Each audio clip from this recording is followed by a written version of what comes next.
வங்கக் கடல் பகுதியில் நிலவும் மேலடுக்கு சுழற்சியின் காரணமாக அடுத்த 24 மணி நேரத்தில் தமிழகத்தின் வட மாவட்டங்களில் மழை தொடரும் என சென்னை வானிலை ஆய்வு மையம் தெரிவித்துள்ளது.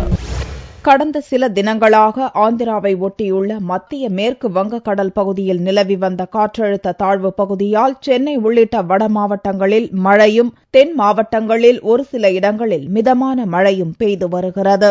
இந்நிலையில் வங்கக்கடல் பகுதியில் மேலடுக்கு சுழற்சி நீடிப்பதால் அடுத்த 24 மணி நேரத்தில் தமிழகத்தின் வட மாவட்டங்கள் மற்றும் புதுச்சேரியில் மழை தொடரும் என்று சென்னை வானிலை ஆய்வு மைய இயக்குநர் ரமணன் தெரிவித்தார். ஆந்திராவை ஒட்டியுள்ள வங்கக்கடல் பகுதியில் அந்த மேலடுக்கு சுழற்சி நீடிக்கின்றது. இந்த மேலடுக்கு சுழற்சியின் காரணமாக வட மாவட்டங்களில் அநேக இடங்களில் மழை பெய்துள்ளது. தென் மாவட்டங்களை பொறுத்தவரை ஒரு இடங்கள் மட்டும் மழை பெய்துள்ளது.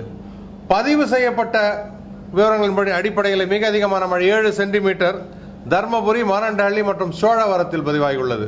வரும் 24 மணி நேரத்தை பொறுத்தவரையிலே வட மாவட்டங்களில் அநேக இடங்களில் நாம் மழை எதிர்பார்க்கலாம். கடந்த 24 மணி நேரத்தில் அதிகபட்சமாக தர்மபுரி, சோழவரம் பகுதிகளில் 7 சென்டிமீட்டர் மழையும், சூலகிரி, திருவலங்காடு பகுதிகளில் 6 சென்டிமீட்டர் மழையும், ஹோசூர், திருவண்ணாமலை பகுதிகளில் 5 சென்டிமீட்டர் மழையும் பதிவாகியுள்ளது.